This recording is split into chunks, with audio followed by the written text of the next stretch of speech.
जो भी तर्क थे अर्जुन के, जो करुणा के कारण या पाप के भय से या कोई अपने ही स्वजनों पर परिजनों को मारने से फिर कौन से सुख की प्राप्ति होगी, या संतान जो है कुमारगामी हो जाएगी, आदि कारण दिए थे पहले अध्याय में। दूसरे अध्याय में हम लोगों ने देखा भगवान ने उस सारे तर्क का खंडन किया, उसका निराकरण किया। जो हम शरीर नहीं है, आत्मा है, आत्मा का नाश नहीं होता है, मृत्यु शरीर का होता है, और तुम मारो या नहीं मारो लेकिन शरीर की एक दिन मृत्यु होगा। तो जैसे उन्होंने बताया, जैसे हम वस्त्र परिवर्तन करते हैं वैसे ही आत्मा भी शरीर परिवर्तन करता है। जब शरीर जीर्ण शीर्ण हो जाता है तो आत्मा उस शरीर को बदलती है। इसलिए तुम किसी जीव को मार ही नहीं सकते हो, जीव अविनाशी है, हत्या का प्रश्न ही नहीं उठता। और जो शरीर जड़ है तो उसको तुम बचा नहीं सकते हो, कालांतर में उसका विनाश होगा ही। तो इस तरह से उनको आज, और तुम नियत कर्म कर रहे हो, वर्णाश्रम धर्म के हिसाब से तुम क्षत्रिय हो, और जो तुम्हारा कर्म है, नियत कर्म है, उसको अगर नहीं करोगे तो वही पाप होगा। तुम क्षत्रिय का धर्म निर्वाह करते हुए, युद्ध करते हुए अगर मारे जाओगे तो तुमको स्वर्ग की प्राप्ति होगी, और अगर युद्ध में विजयी हुए तो सारा साम्राज्य का भोग करोगे। तो इसलिए इसमें ऐसा नहीं है जो तुमको कोई सुख की प्राप्ति नहीं होगी, तुम मारे जाओगे तो भी और विजयी होगे तो भी, दोनों ही केस में तुम्हें सुख की प्राप्ति होगी। पाप के बारे में भी बताया, जो वर्णाश्रम धर्म का पालन करना जो है वही धर्म है।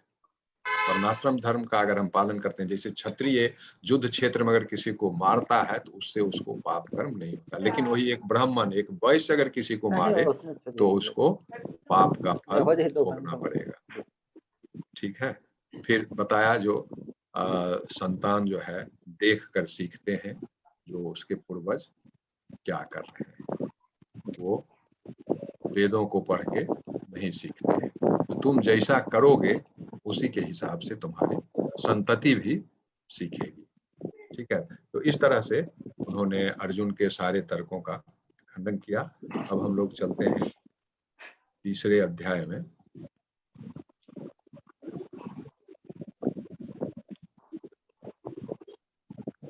तीसरा अध्याय को हम लोग कर्म योग के नाम से जानते हैं। अब इसमें दिखा रहे हैं जैसे हाँ this way other way. Arjun अब बोलते हैं, जब दूसरा अध्याय सुने इन बातों को तो बोलते हैं, आप कभी बोलते हैं जो युद्ध करो, मारे जाओगे तो स्वर्ग जाओगे, जिंदा रहोगे विजयी होगे तो साम्राज्य भोग करोगे। फिर बोलते हैं जो निष्काम कर्म करो, नियत कर्म करो, कर्मण्येवाधिकारस्ते मा फलेषु कदाचन मा कर्म फल हेतु मा संगस्तु अकर्मणि। जो कर्म पर अधिकार है और फल पर नहीं, असंग होके करो, निष्काम भाव से कर्म करो। तो मैं जो है कंफ्यूज हो गया। फिर बोलते हैं कभी जो बुद्धि को लक्ष्य अपना निर्धारित करो और बुद्धि को जो है दृढ़ प्रतिज्ञ हो, डिटर्मिनेशन से जो है दृढ़ निश्चय करो और लक्ष्य पर अपना ध्यान केंद्रित करो। तो मैं जो है अब कंफ्यूज हो गया हूँ, जो क्या करूं, सकाम कर्म करूं कि निष्काम कर्म करूं, या आपने जैसे बोले बुद्धि को एक जगह करो, मन को एक जगह लगाओ, अनंत शाखा में बुद्धि को मत बांटो, नहीं तो अपने लक्ष्य पर नहीं पहुंच पाएगा। तो मैं कंफ्यूज हूँ, मैं क्या करूं।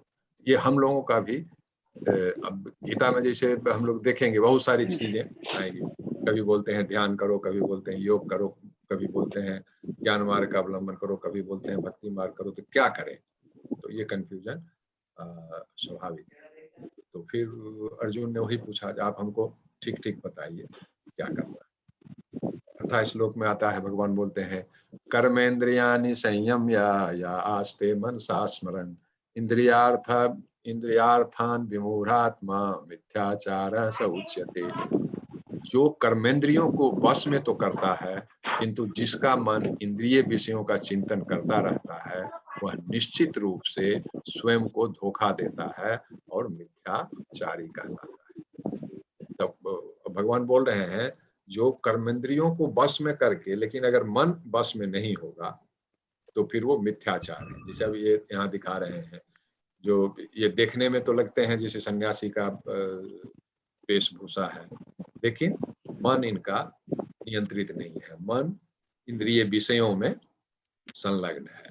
तो इसीलिए बोलते हैं ऐसा व्यक्ति मिथ्याचारी कहलाता है। क्योंकि मन से अगर हम भोग का चिंतन करते हैं तो भले हमारी कर्मेंद्रियों से ठीक है, हम आंख बंद कर लिए, हम कान बंद कर लिए, एकांत वास कर रहे हैं, भगवा वस्त्र पहन लिए। भगवा वस्त्र जो त्याग का सांकेतिक है, भगवा त्याग का निशानी माना जाता है। तो वस्त्र में बुराई नहीं है, वस्त्र का भी अपना महत्व है, तिलक चंदन करने का अपना महत्व है, लेकिन सिर्फ हम वस्त्र परिवर्तन कर लें, सिर्फ तिलक चंदन कर लें, लेकिन मन के स्तर पर कार्य नहीं करें, इवन ज्ञानेंद्रियों को भी कंट्रोल कर लें, लेकिन मन अगर कंट्रोल में नहीं होता है, मन अगर पास्ट टेंस में जाकर के, भूतकाल में जाकर के भोगे हुए चीजों को याद करके फिर उसको भोगता है, तो वो उतना ही पाप है जितना कि इंद्रियों से प्रत्यक्षतः भोगना।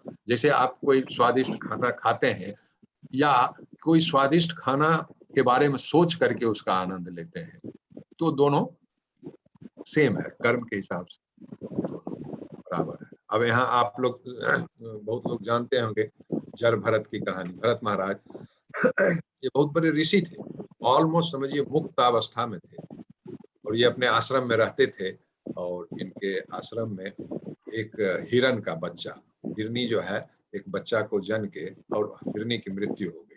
तो ये जो हिरण शावक भरत महाराज के ही आश्रम में रहता था, और वही इसका देखभाल करते थे, खाना पीना खिलाते। Excuse me, sir.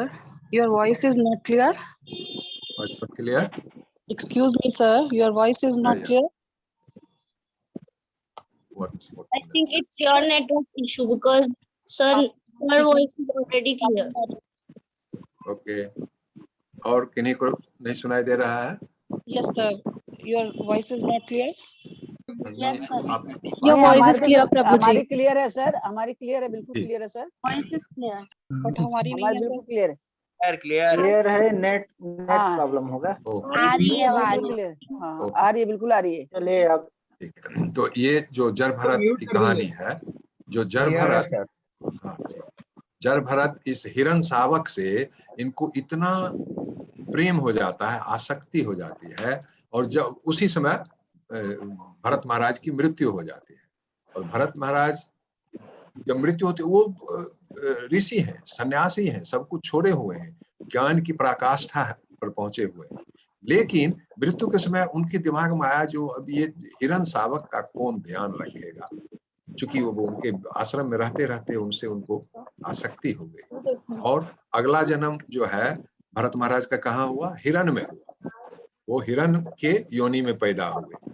तो मन का, अब देखिए, वो इंद्रियों से एकदम पूरे निरासक्त हैं, वो सन्यासी हैं, सन्यास की महत्तम अवस्था पर पहुंचे हुए योगी हैं, लेकिन मृत्यु के समय हिरण के प्रति जो उनकी करुणा जागी, जिसके कारण वो अगला जन्म हिरण का हुआ। लेकिन चूंकि वो बहुत बड़े महात्मा थे, योगी थे, तो हिरण थे, फिर भी उनको अपने पूर्व जन्म की सारी स्मृति थी, वो भूले नहीं थे। तो उनका, जैसा कल हमने बताया ना, जो अध्यात्म के रास्ते पर थोड़ी भी प्रगति होती है तो वो हमको त्रायते महतो भयात्, बड़े से बड़े भय से हमको त्राण दिलाता है। तो वैसे ही चूंकि ये इस पथ पर पहुंचे हुए थे बहुत आगे, तो इनका जन्म हिरण में हुआ। चूंकि मृत्यु के समय इनकी आसक्ति हिरण के प्रति, करुणा जाग गई, और उसकी वजह से इनको हिरण की योनि में जन्म लेना पड़ा, लेकिन इनको पूर्व जन्म की सारी स्मृति थी। तो इसीलिए अब भगवान बता रहे हैं, जो भी कर्म हम करें, क्योंकि इस संसार में है आत्मा क्रियाशील है, आत्मा निष्क्रिय होकर रह ही नहीं सकती है, आत्मा को कुछ न कुछ काम चाहिए। आत्मा को या तो बाहर ज्ञानेंद्रियों से लगा रहेगा, कभी आंख से लगा रहेगा, कभी कान से लगा रहेगा, कभी नाक से लगा रहेगा, कभी शब्द से लगा रहेगा, कभी जीभ से लगा रहेगा। तो इसको कुछ न कुछ बाह्य विषय चाहिए। या सोएगा तो स्वप्नावस्था में स्वप्न देखेगा, ध्यान में जाएगा तो मन जो है भूतकाल और भविष्य काल में घूमेगा, भूतकाल में भोगे हुए चीजों को याद करके सुखी और दुखी होगा, या भविष्य की कल्पना करके सुखी और दुखी होगा। तो आत्मा निष्क्रिय नहीं हो सकती है, या तो उसको बाहर से सब विषय चाहिए, बाहर से विषय बंद कर दिए, आंख कान नाक मुंह सब बंद कर दिए, तो अंदर जो है कल्पना करेगा, पास्ट टेंस को याद करेगा, फ्यूचर को याद करेगा, और सो गया तो स्वप्न देखेगा। स्वप्न में क्या देखते हैं? स्वप्न में भी जो पुराने ही जो अनुभव हैं वही देखते हैं, लेकिन उसमें तारतम्य नहीं होता है। वो कभी का कोई घटना, कभी की कोई घटना ऐसे मिलजुल के तो लगता है कुछ नया चीज देख रहे हैं, लेकिन हम देखते वही हैं जो हम पास्ट में भोगे रहते हैं। लेकिन वो चूंकि काल क्रम से कोई क्रोनोलॉजिकल ऑर्डर में स्वप्न में घटना नहीं होती है, तो लगता है ये सब नया चीज है। तो वही बोल रहे हैं जो श्री विष्णु के लिए यज्ञ रूप में कर्म करना चाहिए, अन्यथा कर्म के द्वारा इस भौतिक जगत में बंधन उत्पन्न होता है। अतः हे कुंती पुत्र, उनकी प्रसन्नता के लिए अपने नियत कर्म करो, इस तरह तुम बंधन से सदा मुक्त रहो। कहने का तात्पर्य जो नियत कर्म, तुम जिस वर्ण में हो, ब्राह्मण, क्षत्रिय, वैश्य और शूद्र, जिस भी आश्रम में तुम हो, जिस वर्ण में हो, 4 आश्रम है, वर्ण 4 हो गए, ब्राह्मण, क्षत्रिय, वैश्य और शूद्र। ज्ञान देने वाला, प्रशासन करने वाला, व्यापार करने वाला, सेवा करने वाला, बस 4 ही वर्ण है, 4 से ज्यादा वर्ण है। अब लोग उसको विभिन्न वर्णों में विभक्त कर देते हैं, लेकिन मूल रूप से देखिए गुण और कर्म के हिसाब से 4 ही वर्ण। वैसे 4 आश्रम है। 4 आश्रम क्या है? ब्रह्मचर्य आश्रम, गृहस्थ आश्रम, वानप्रस्थ आश्रम और संन्यास आश्रम। ठीक है, तो कलयुग में अगर 100 साल आदमी की आयु माना जाए तो 25 साल गृहस्थ आश्रम, 25 साल ब्रह्मचर्य आश्रम, 25 से 50 गृहस्थ आश्रम, 50 से 75 वानप्रस्थ, 75 से 100 संन्यास।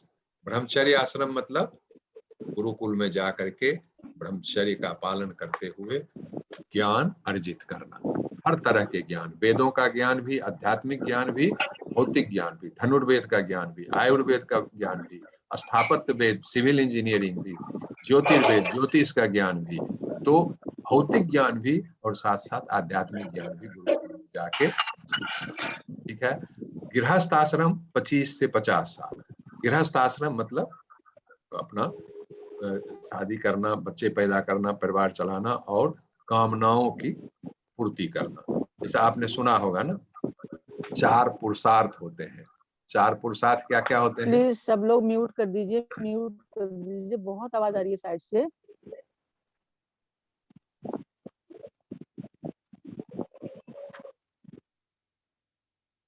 ठीक है, तो 4 आश्रम क्या क्या हो गए?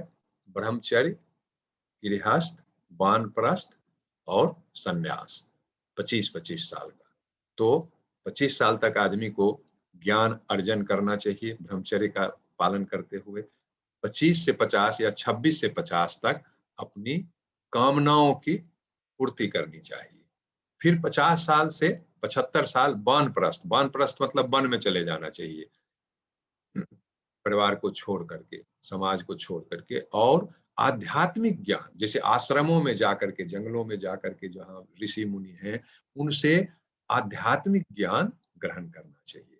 फिर 25 साल में जब भगवान के बारे में जान जाए, भगवान का साक्षात्कार हो जाए, परमात्मा का साक्षात्कार हो जाए, तो संन्यास आश्रम में मतलब पूर्ण रूप से अपने परिवार को छोड़ के चले जाना चाहिए।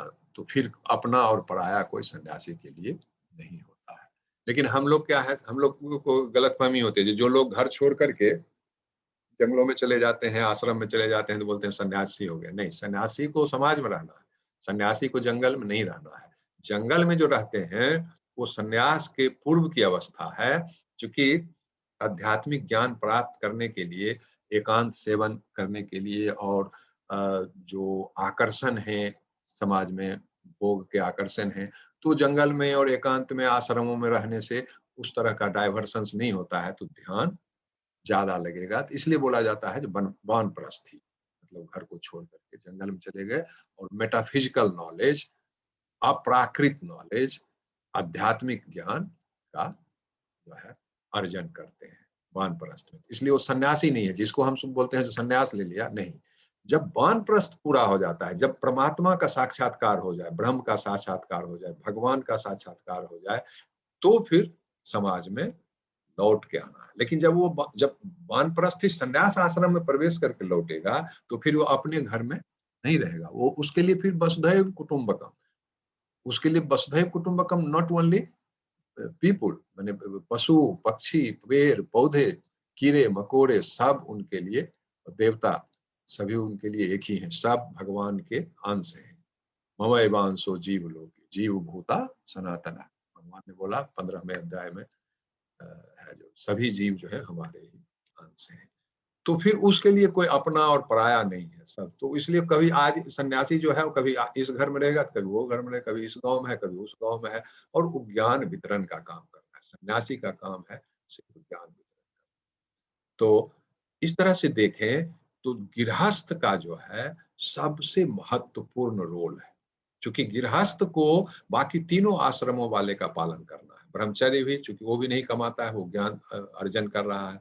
वानप्रस्थी वो भी ज्ञान अर्जन कर रहा है, और सन्यासी वो ज्ञान वितरण कर रहा है। तो इसीलिए इन तीनों के भरण पोषण की जिम्मेवारी गृहस्थ की है।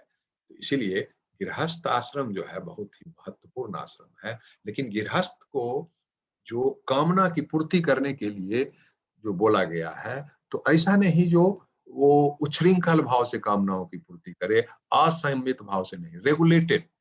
तो वेदों में शास्त्रों में बताया गया है कैसे पति पत्नी को कैसे व्यवहार करना चाहिए, क्या क्या किसके साथ समाज में क्या व्यवहार करना है, कैसे जीवन यापन करना है, कैसे यज्ञ करना है। देवताओं को भी खिलाने का जिम्मेवारी गृहस्थों का है, क्योंकि देवता जो स्वर्ग लोक में है तो वहाँ अन्न वगैरह तो नहीं है, वो लोग तो मदिरापान करते हैं, मधुपान करते हैं, और नेक्टार जो भी हैं, वहाँ ज्यादा इस तरह के ठोस चीजें नहीं है। तो वो लोग भी आश्रित रहते हैं भूमि के ही जीवों पर।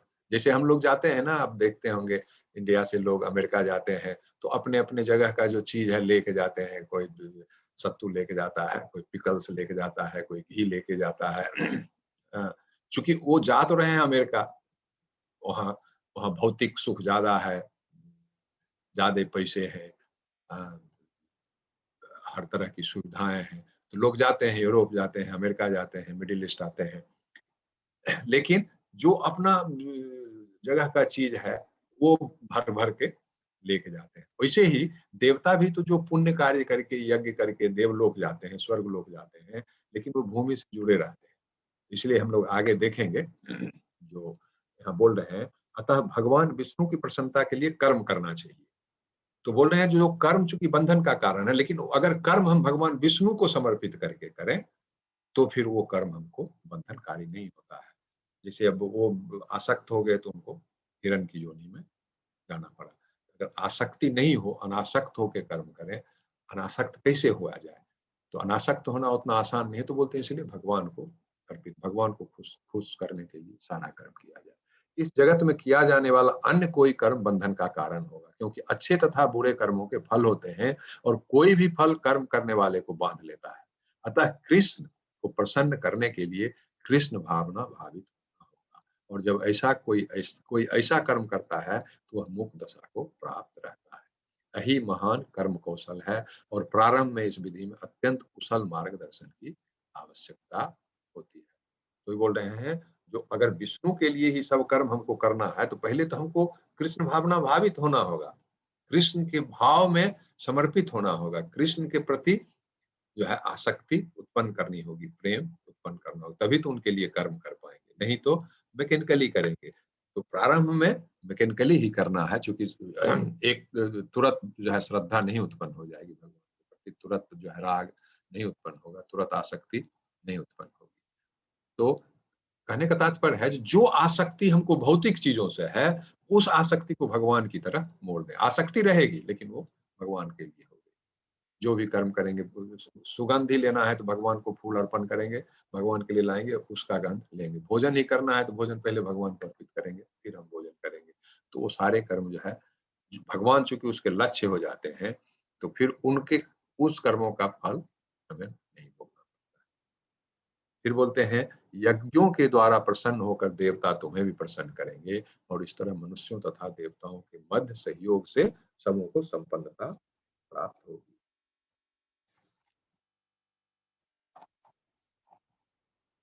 जो बोलते हैं देवान भावयतानेन ते देवा भावयन्तु वा परस्परम भावयन्ता श्रेयः परम वापस्यथा। यज्ञों के द्वारा प्रसन्न होकर देवता तुम्हें भी प्रसन्न करेंगे, और इस तरह मनुष्यों तथा देवताओं के मध्य सहयोग से सबों को हमको यज्ञ करना चाहिए। जो भी अन्न उपजता है उसके लिए देवता लोग भी लालायित रहते हैं, और देवता लोग तो मिनिस्टर हैं, भगवान ने उनको कुछ कुछ काम दिया हुआ है। वरुण को बारिश का काम दिया हुआ है, किन्हीं को हवा का, किन्हीं को प्रकाश का, किन्हीं को तो इस तरह से वो देवता लोग जो है भगवान के ही प्रतिनिधि हैं, उनको विभिन्न पोर्टफोलियो दिया गया है। तो उनको भी जो है पृथ्वी से आसक्ति रहती है। इसलिए हम जो भी अन्न उत्पन्न होता है उसको देवताओं को अर्पित करना चाहिए। यज्ञ में जो स्वाहा देते हैं ना, घी देते हैं और तिल, जौ और जो भी बहुत सारी सामग्री, सुगंधित सामग्री देते हैं, वो बोलते हैं करना चाहिए। अब बोलते हैं आगे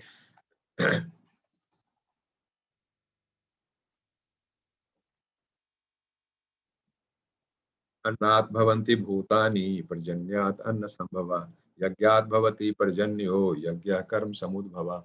यज्ञ से मनुष्य के खाद्य पदार्थ शुद्ध होते हैं, और शुद्ध भोजन करने से मनुष्य जीवन शुद्ध हो जाता है। जीवन शुद्ध होने से स्मृति के सूक्ष्म तंतु शुद्ध होते हैं, और स्मृति तंतुओं के शुद्ध होने पर मनुष्य मुक्ति मार्ग का चिंतन कर सकता है, और ये सब मिलकर कृष्ण भावना अमृत तक पहुंचाते हैं, जो आज के समाज के लिए सर्वाधिक आवश्यक है। तो बोलते हैं यज्ञ से मनुष्य के खाद्य पदार्थ शुद्ध होते हैं। अगर आप देवताओं को अर्पित नहीं करेंगे, भगवान को अर्पित नहीं करेंगे वो अन्न, और स्वयं खाएंगे, तो फिर उससे वो जो खाना आपने खाया वो अन्न शुद्ध नहीं हुआ। क्योंकि अन्न को उत्पन्न करने में आप जब बीज डालते हैं, फिर उसको काटते हैं, उसको निकौनी करते हैं, इसमें बहुत कीड़े मकोड़े मारे जाते हैं। फिर भोजन बनाते हैं, चूल्हा जलाते हैं, उस अग्नि से कीड़े मकोड़े मारे जाते हैं। फिर प्रकाश जलाते हैं, बल्ब जलाते हैं, उससे भी पतंगे मारे जाते हैं। ये जो इन जीवों की हत्या होती है, खेत जोतने में, खेत में बीज डालने में, फिर काटने में, फिर वो अन्न तैयार करने में, फिर उसको अन्न को बनाने में, प्रकाश जलाने में, इन सब में छोटे छोटे छोटे जीवों की हत्या होती है। तो इन जीवों की हत्या का कारण कौन है? हम ही हो चुके। हमारा लक्ष्य है वो भोजन तैयार करना, अन्न पैदा करना, और उससे अपनी क्षुधा तृप्ति करना, अपनी स्वाद की लिप्सा की तृप्ति करना। तो इसीलिए इस प्रक्रिया में जो भी मृत्यु होती है जीवों की, उसके पाप के भागी हम। लेकिन अगर वही हम देवताओं को और भगवान को अर्पित करें, उनको दे करके और फिर उसको प्रसाद के रूप में ग्रहण करें, तो फिर वो अन्न पैदा करने में और भोजन बनाने में जो भी पाप हुए उनका फल हमको नहीं भोगना पड़ेगा। क्योंकि अब जो है डायरेक्शन बदल गया। जो हमने कर्म किया वो भगवान के निमित्त कर्म किया, भगवान को देवताओं को खिलाने के लिए किया। अब उसमें जीव मर गए तो मैं क्या करूं? क्योंकि हमने जान के तो नहीं मारा, लेकिन अनजाने में भी मरते हैं। तो भी अगर हमने अपने लिए लक्ष्य, हम स्वयं हैं, अपनी तृप्ति के लिए अन्न पैदा कर रहे और भोजन बना रहे हैं, तो फिर उसके उस कर्मों का फल हमें भोगना पड़ेगा। भगवान के लिए कर रहे हैं तो भगवान को भोगना पड़ेगा। ठीक है। तो बोलते हैं यज्ञ से मनुष्य के खाद्य पदार्थ शुद्ध होते हैं, और शुद्ध भोजन करने से मनुष्य जीवन शुद्ध होता है, और जीवन शुद्ध होने से स्मृति के सूक्ष्म तंतु शुद्ध होते हैं। हमारा नर्वस सिस्टम है, हमारी जो नस नाड़ियां हैं, वो शुद्ध होता है। जीवन शुद्ध होता है मतलब आप जब भोजन करते हैं तो भोजन का असर जो है हमारे मन पर, शरीर पर, सभी चीज पर पड़ता है। आप किस तरह का भोजन कर रहे हैं। आप जैसे मिर्च खा लें, खट्टा खा लें, मीठा खा लें, सबका अलग अलग शरीर पर प्रतिक्रिया होती है। वैसे ही पाप से अर्जित अन्न खाएंगे तो उसका एक अलग इफेक्ट होता है, पुण्य से अर्जित अन्न खाएंगे तो उसका एक अलग इफेक्ट होता है शरीर पर। तो इसीलिए बोलते हैं जो अन्न से जो है जीवन शुद्ध होता है, और जीवन शुद्ध होने से हमारी स्मृति तंतु, स्मृति जो हमारे नर्वस सिस्टम है वो शुद्ध हो जाएंगे। उसमें जो संस्कार, गंदे संस्कार हैं, दुख देने वाले संस्कार हैं, वो खत्म हो जाएंगे। तो जब स्मृति शुद्ध हो जाएगी तो हम ध्यान कर सकते हैं। आप जैसे इतने लोग माला जपते हैं, कोई लोग 16 माला जप लेगा, कोई एक ही माला जपेगा, 108 बार जपेगा, उसी में उसको बेचैनी होगी, नींद आएगा, मन नहीं लगेगा। कुछ लोग 4 माला करते हैं, कुछ लोग 8, कोई लोग 16 माला, कोई 32 भी करते हैं। तो ऑल डिपेंड्स, जो आपका जो शारीरिक शुद्धता, आपके जो तंतु हैं, आपके जो नर्वस सिस्टम है कितने शुद्ध हैं। इसलिए भोजन जो है एक बहुत ही अहम तत्व है हमारे शरीर को शुद्ध करने में। और भी है, जैसे वाणी का पवित्रता, मन की पवित्रता, हर तरह की शुद्धता चाहिए, लेकिन शारीरिक शुद्धता भी, जो कि अन्न के रूप में अंदर जा करके प्रभावित करता है। इसलिए अन्न की शुद्धता बहुत ही आवश्यक है, और अन्न को शुद्ध करने का एकमात्र साधन है यज्ञ करना। ठीक है, तो इसलिए अगर स्मृति तंतु शुद्ध हो गया तो फिर हम मेडिटेट कर पाएंगे, चिंतन कर पाएंगे, चाहे ज्ञान मार्ग में हो, योग मार्ग में हो, भक्ति मार्ग में हो। मेडिटेट तो करना ही है, चिंतन तो करना ही है, चाहे चिंतन का विषय, ऑब्जेक्ट डिफरेंट हो। लेकिन मेडिटेशन, ध्यान के बिना तो कुछ नहीं होगा। ठीक है, तो ध्यान करें सक्सेसफुली, उसके लिए स्मृति तंतुओं का शुद्ध होना बहुत आवश्यक है, और स्मृति तंतुओं को शुद्ध होने के लिए अन्न का शुद्ध होना बहुत आवश्यक है, और अन्न को शुद्ध होने के लिए यज्ञ का होना आवश्यक है। तो उससे 2 चीज साधा, एक तो देवता लोग खुश रहे, देवता खुश रहेंगे तो समय से पानी होगी, ऋतु समय से परिवर्तित होगा, धूप समय से आएगा, ज्यादा गर्मी नहीं, ज्यादा ठंडा। लेकिन देवता लोग को दुखी कर देंगे तो फिर वो लोग थोड़ा परेशानी कर सकते हैं। तो वही बोल रहे हैं, जीवन की विभिन्न आवश्यकताओं की पूर्ति करने वाले विभिन्न देवता यज्ञ संपन्न होने पर प्रसन्न होकर तुम्हारी सारी आवश्यकताओं की पूर्ति करेंगे, किंतु जो इन उपहारों को देवताओं को अर्पित किए बिना भोगता है वह निश्चित रूप से छोड़ है। यज्ञा शिष्टा सिन्हा संतो मुच्यन्ते सर्व किल विषय भुंजते ते त्वघम पापा ये पचन्ति आत्म कारना। बोलते हैं यज्ञा शिष्टा सिन्हा संतो मुच्यन्ते सर्व किल विषय, जो भोजन भगवान को अर्पित करके करता है तो भगवान उस भोजन के सारे पाप के जो संस्कार हैं, जीवों की हत्या के जो हमने किया है भोजन बनाने में, उस सबको भगवान पवित्र कर देते हैं अगर उनको हम चढ़ा दें, उनको अर्पित कर दें, उनको ऑफर कर दें। भुंजते ते त्वगम पापा ये पचन्ते आत्मकारना। लेकिन जो लोग सिर्फ अपने खाने के लिए भोजन तैयार करते हैं और भगवान को और देवताओं को ऑफर नहीं करते हैं, अपने तो भुंजते ते त्वगम पापा, वो पाप खाते हैं, वो पाप खाते हैं। क्योंकि अन्न बनाने में जो भी पाप कर्म हुआ है, अन्न को पैदा करने में, भोजन बनाने में, जीव हत्या का जो भी हुआ है, तो वो पाप खाते हैं। इसलिए आप देखते होंगे ना, आप जैन मुनि लोग को देखेंगे, जो महामुनि हैं, बड़े बड़े जैन मुनि हैं, वो लोग कैसे जब चलेंगे तो झाड़ू दे करके चलते हैं, जो उनके पैरों से के अंदर कोई छोटे चींटी वगैरह, कोई कीड़े मकोड़े आकर के उसकी मृत्यु नहीं हो जाए। वो 5 बजे के बाद जो है वो रात में खाते ही नहीं, दिन में ही खाते हैं, क्योंकि 5 बजे खाएंगे फिर लाइट जलाना पड़ेगा, तो प्रकाश होगी तो फिर पतंगे मरेंगे। वो जो है पृथ्वी के नीचे का जैन लोग देखते होंगे, वो आलू नहीं खाएंगे, ओल नहीं खाएंगे, जो भी चीज, मूली नहीं खाएंगे, जो पृथ्वी के नीचे जो मूल है, मूल वाले सब्जियां जो है उनको नहीं खाते हैं। चूंकि उसमें बोलते हैं जो मिट्टी के अंदर है वो मिट्टी के अंदर से निकालेगा, फिर कीड़े मकोड़े मरेंगे। इसलिए ऊपर में जो फलता है उसको खाएंगे, और जमीन के नीचे है उसको नहीं खाएंगे। फिर देखते हैं नाक पर वो, जैसे अभी हम लोग कोरोना के समय मास्क लगाए रहते हैं ना, जैन मुनि हमेशा लगाए रहते हैं। इसीलिए जो चूंकि छोटे मोटे कीड़े मकोड़े उनके नाक से अंदर नहीं चला जाए और मर नहीं जाए, या उनके नाक से जो सांस निकलती है वो गर्म हवा से, कोई बहुत सूक्ष्म कीटाणु है, जीव है, वो उससे मर नहीं जाए। इसलिए वो नाक और मुंह को बंद किए रहते हैं। तो इतना किस लिए करते हैं? Just to avoid killing of the insects, जीवों की हत्या को अवॉइड करने के लिए जैन मुनि इतना करते हैं। लेकिन आज के दिन में ये इतना प्रैक्टिकल नहीं हो पाता है आम आदमी के लिए, हमारे आपके लिए तो संभव ही नहीं है। इसलिए भगवान बुद्ध और महावीर जैन तो दोनों समकालीन हैं, लेकिन भगवान बुद्ध ने इतना ज्यादा स्ट्रिक्ट नहीं किया। लेकिन कहने का मतलब महावीर जैन ने जो है कोई गलत ज्ञान नहीं दिया था, वो है, लेकिन फिर देखा जो ये प्रैक्टिकल नहीं है तो रास्ता निकाला जो नहीं भक्ति का। चलो भगवान को अर्पित करो, भैया आपके लिए हम उपजाते हैं, आपको खिलाने के लिए, हमको कुछ मतलब नहीं है, आपके लिए बनाए, आपके लिए उपजाए, आप खाइए, आप, और जो बचा जूठा छोड़ेंगे तो हम खा लेंगे। तो जब ये भावना रहती है और इस ये कर्मकांड करते हैं, पहले पहले ऐसे ही मैकेनिकली करते हैं, धीरे धीरे धीरे देखेंगे आप, जब भगवान को खिलाते खिलाते खिलाते भोग लगाते, तो आपको धीरे धीरे भगवान जो है रेसिप्रोकेट करेंगे। तब आपको कभी लगेगा, जब जैसे किसी दिन बहुत प्रेम से आपने भगवान के लिए खाना बनाया, बहुत अच्छे से शुद्ध होकर के, देखेंगे भगवान जो है वो एकदम खुश नजर आ रहे हैं, उनकी आंखों में देखेंगे, उसके चेहरे पर तो आपको लगेगा जो ही जाए, कभी लगेगा भगवान खुश नहीं है, कभी लगेगा दुखी है।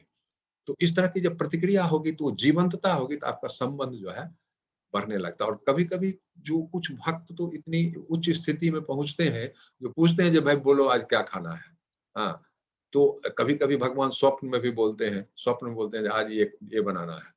ठीक है, तो ये काफी आगे की स्थिति है, जब इनका स्वप्न में हो या साक्षात वार्ता हो। लेकिन हम लोग ऐसे भी जो भी भोजन है उसको अगर अर्पित करके भगवान को खाते हैं तो वो फिर पाप हमको नहीं लगता है। क्योंकि जैन मुनि जो करते हैं वो तो करना हम लोगों के लिए, सभी लोगों के लिए संभव नहीं है। तो ये थोड़ा सा उससे इजी है। भैया ठीक है, चलो जो भी है भगवान को खिला करके प्रसाद स्वरूप। अब बोलते हैं सारे प्राणी अन्न पर आश्रित हैं, जो वर्षा से उत्पन्न होता है, वर्षा यज्ञ संपन्न करने से होती है और यज्ञ नियत कर्मों से उत्पन्न होता है।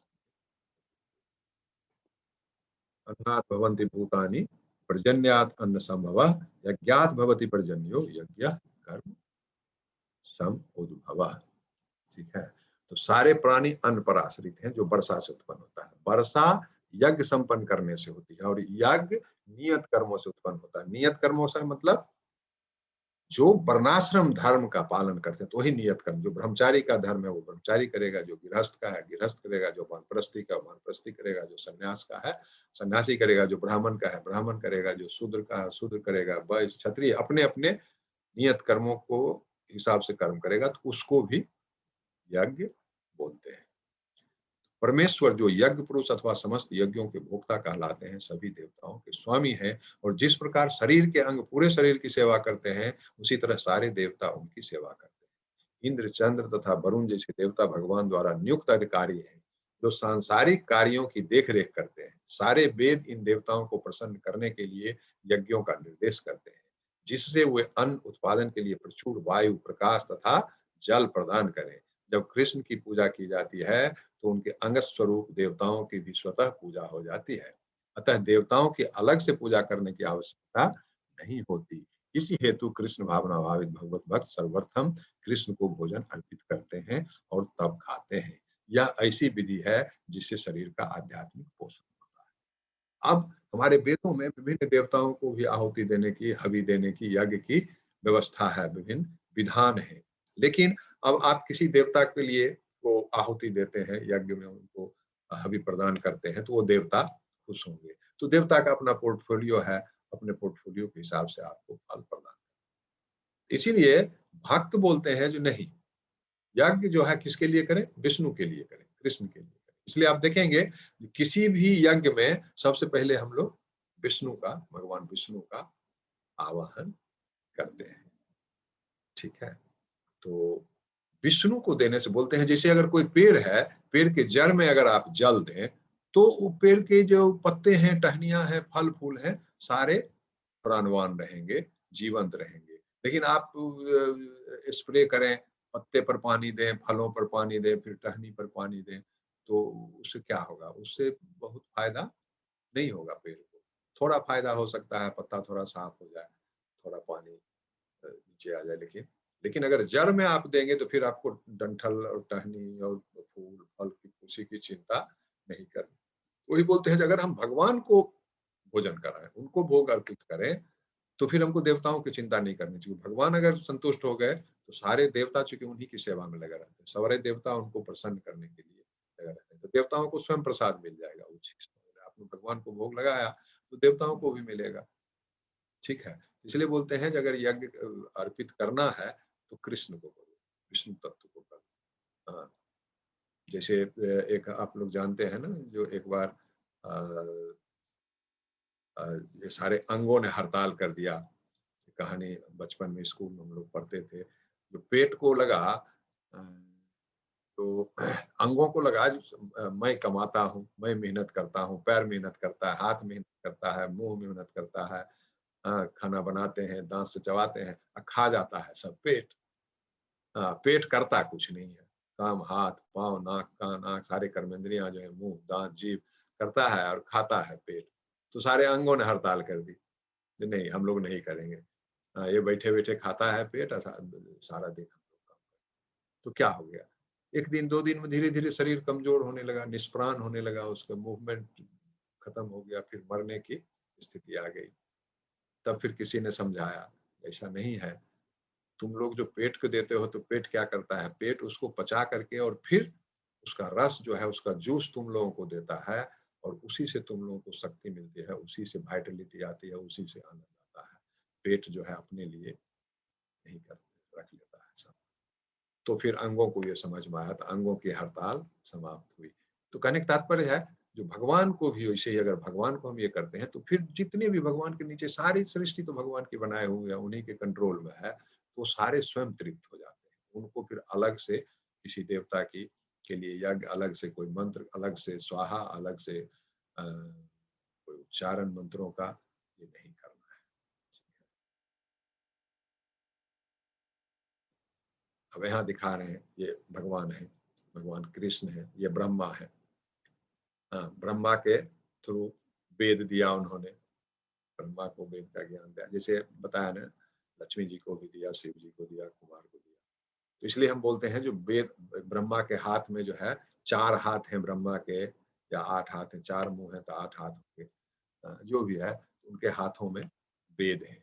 तो भगवान ने ब्रह्मा के थ्रू वेद का ज्ञान दिया। वेद में क्या दिया, वर्णाश्रम धर्म बताया, नियत कर्म करना चाहिए हर वर्ण का और हर आश्रम के व्यक्ति का क्या कर्म है। क्योंकि हर आदमी चाहे वो ब्राह्मण हो, क्षत्रिय हो, वैश्य हो, शूद्र हो, उसको ये चारों आश्रम से तो सभी को गुजरना पड़ेगा। ब्राह्मण जो है उसको भी ब्रह्मचारी, गृहस्थ, वानप्रस्थ, और संन्यास से शूद्र है उसको भी, वैश्य है उसको भी। ठीक है, इसलिए हर आश्रम में क्या करना है, हमने कितने दिन ज्ञान अर्जन करना है, चाहे जिस चीज का, क्योंकि ज्ञान अर्जन करने सब जाता है। अब उसी में जो है कोई उसी स्कूल से पढ़ करके कोई आईएएस आईपीएस बनता है, कोई इंजीनियर डॉक्टर बनता है, कोई क्लर्क बनता है, कोई प्यून बनता है, हर जो है उसी स्कूल से पढ़ते हैं।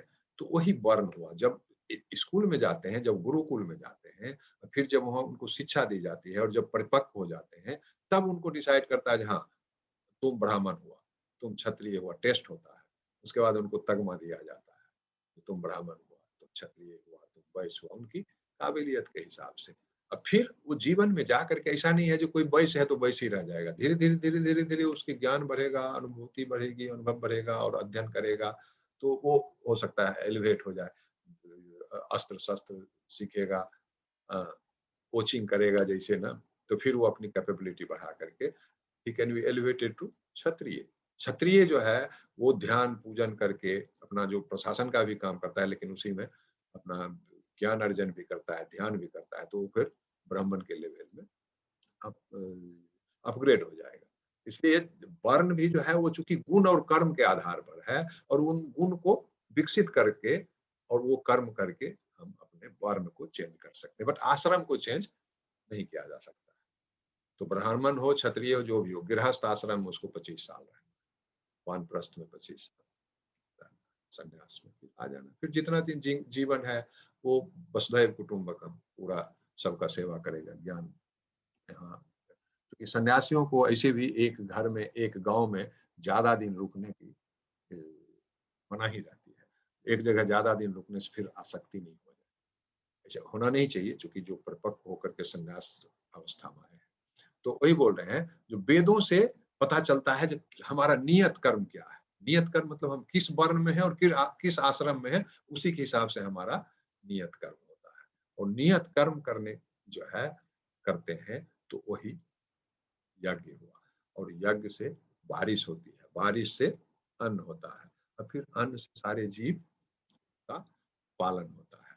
अब ये अन्न अगर भगवान को अर्पित करके किए तो एक तो क्या है, सभी देवता संतुष्ट हो गए, तो देवता जो है समय से बारिश करेंगे। और देवता इंद्र देव नाराज हो गए तो थोड़ा सा गड़बड़ कर देंगे, आगे पीछे कर देंगे। बस सब गेहूं का टाइम है, जब अब पानी चाहिए, सारा गेहूं सूख जाएगा, सारा मक्का सूख जाएगा, धान बो ही नहीं पाएंगे समय से, बारिश नहीं। तो इसीलिए आप देखते होंगे ना, जो हम लोग के यहाँ जब बारिश नहीं होती थी, कभी सूखा पड़ता था, तो हम लोग वो राम धूम करते थे, 24 घंटे का अष्टजाम, 24 घंटे का, कभी एक दिन का, कभी 2 दिन, कभी 3-3 दिन का भी, 72 घंटे का कंटिन्यूअस जो है सीताराम का ये करते हैं। अभी भी चलता है और होता भी है, बारिश होती भी है, क्योंकि अब लोगों ने यज्ञ करना छोड़ दिया है। अब हम यज्ञ नहीं करते, बहुत कम लोग यज्ञ करते हैं। यज्ञ नहीं करते हैं तो देवता लोग ऐसे ही दुखी रहते हैं। इसीलिए जो है गर्मी में ठंडा, ठंडा में गर्मी, गर्मी में बारिश, और ऋतु का कुछ ठिकाना नहीं रहता है। तो फिर जब गड़बड़ होता है तो फिर सब लोग जागते हैं, फिर सामूहिक रूप से करते हैं। लेकिन अभी तो हम देखा है कुछ जगह तो ऐसी स्थिति है जैसे प्रोफेशनल आते हैं। पहले जो है गांव घर के लोग मिल करके ही और 72 घंटे का कंटिन्यूअस जप करते थे।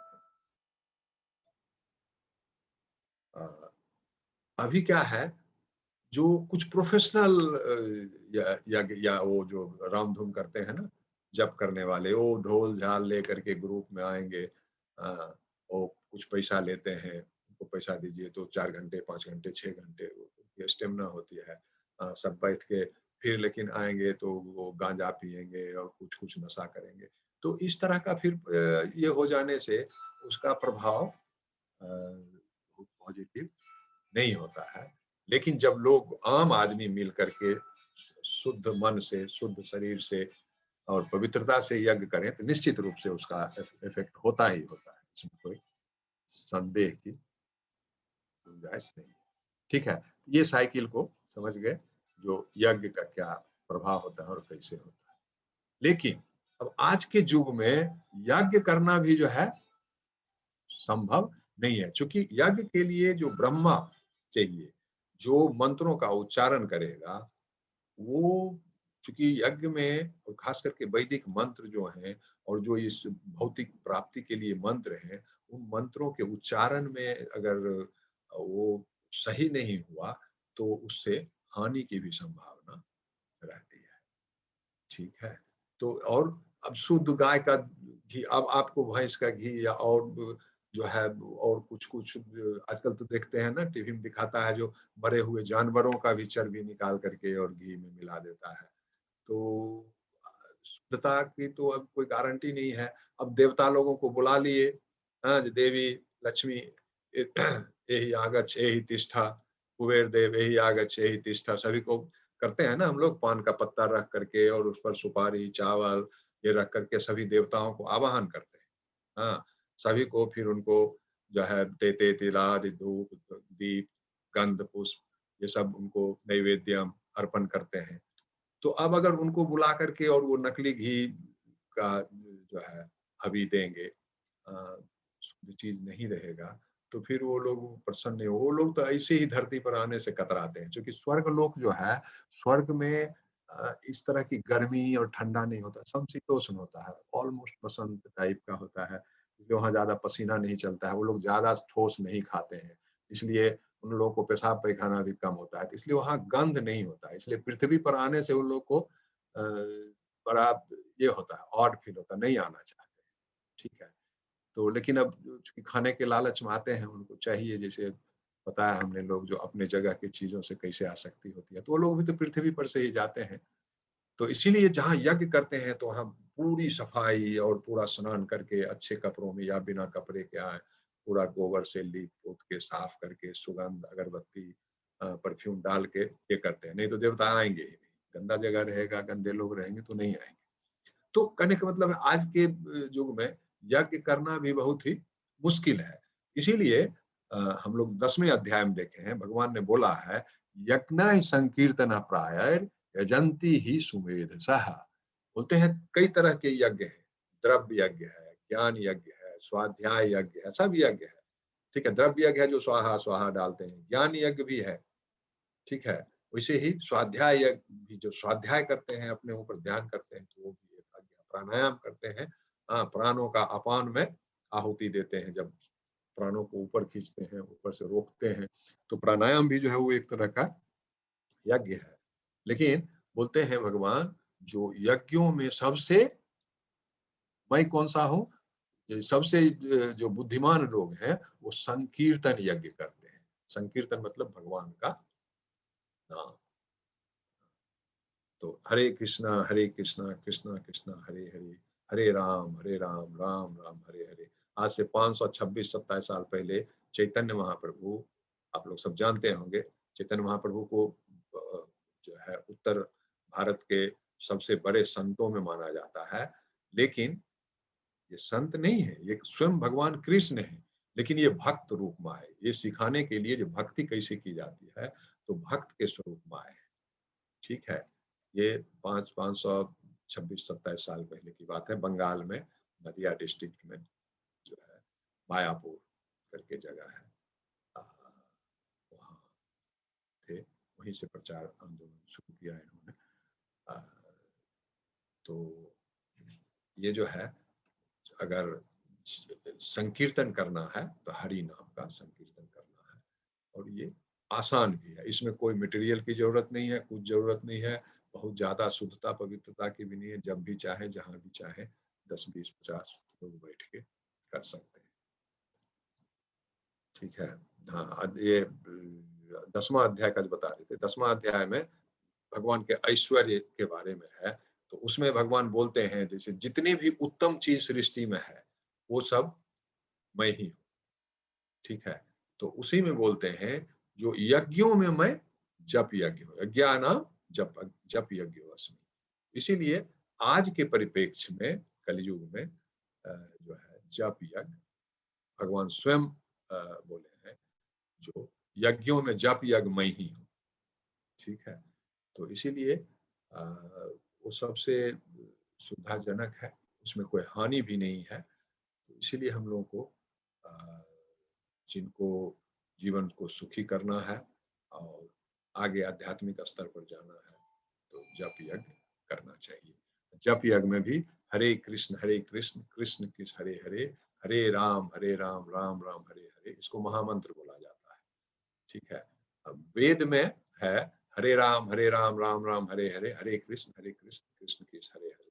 तो चूंकि इस मंत्र को सभी लोग नहीं जप सकते हैं, सिर्फ जो ब्राह्मण है, ब्राह्मण, फिर ये जन्म से ब्राह्मण नहीं, जो हमने बताया ब्राह्मण जो गुण और कर्म के हिसाब से ब्राह्मण है, हाँ, तो उनको सिर्फ अलाव है। ठीक है, तो इसीलिए चैतन्य महाप्रभु ने इसके क्रम को चेंज कर दिया। उन्होंने किया हरे कृष्ण कृष्ण कृष्ण हरे हरे, हरे राम राम राम हरे हरे।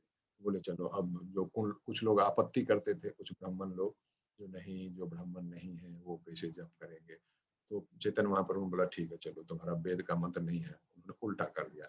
अब आप हरे राम राम राम हरे हरे, हरे कृष्ण कृष्ण कृष्ण हरे हरे बोले, या हरे कृष्ण कृष्ण कृष्ण हरे हरे, हरे राम राम राम हरे। वो जब आप कंटिन्यूअस हो जाएंगे तो बात बराबर हो गया, तो पता ही नहीं चलेगा जो कौन आगे आया कौन पीछे आया। तो इस तरह से उस समय जो कुछ लोग प्रतिक्रिया कर रहे थे कि नहीं, हम तो किसी को भी दे रहे हैं, क्षत्रिय को भी, वैश्य को भी, शूद्र को, सबको ये मंत्र दे रहे हैं, ये वेद का सबसे महत्वपूर्ण, सबसे महत्तम मंत्र है, और ये सबको दिया जा रहा है। तो उस पर कुछ लोगों की आपत्ति थी, तो इसका एक उपाय निकाला चैतन्य महाप्रभु।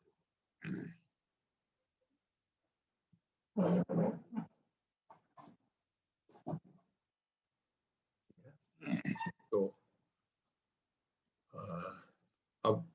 ये जो है 4 स्तर हमारे दैहिक स्तर, इंद्रिय स्तर, मानसिक स्तर, प्रज्ञात्मक स्तर, आध्यात्मिक स्तर।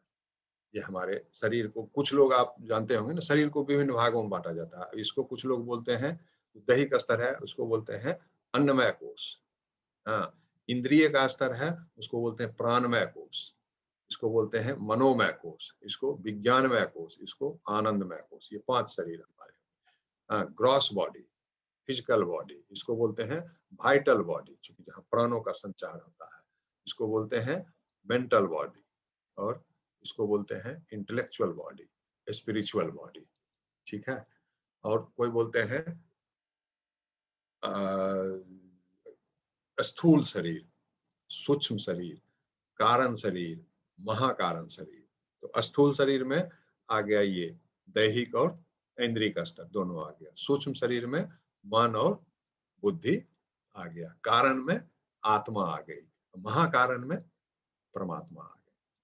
ठीक है। तो विभिन्न तरह से आप देखते होंगे ना, कहीं सुनते होंगे तो अन्नमय कोश, मनोमय कोश, अन्नमय कोश, प्राणमय कोश, मनोमय कोश, विज्ञानमय कोश, आनंदमय कोश। कहीं बोलते हैं स्थूल शरीर, सूक्ष्म शरीर, कारण शरीर, महाकारण शरीर। हाँ, कहीं कहीं और लगा देते हैं कैवल्य शरीर, परमहंस शरीर, डिफरेंट परमात्मा के ऊपर का भी लेवल। जैसे सन्यासियों में बोलते हैं ये परमहंस है, परमहंस सबसे उच्च स्तर के सन्यासी माने जाते हैं। तो ये मोर और लेस समझ लेंगे तो एक ही चीज है। तो बॉडीली हो गया, माने ये हमारा शरीर जो है, ठोस शरीर जो है, हड्डी है, रक्त है, मांस है, मज्जा है, नस नाड़ी है, ये हो गया हमारा अन्नमय कोश। अन्नमय कोश या स्थूल शरीर।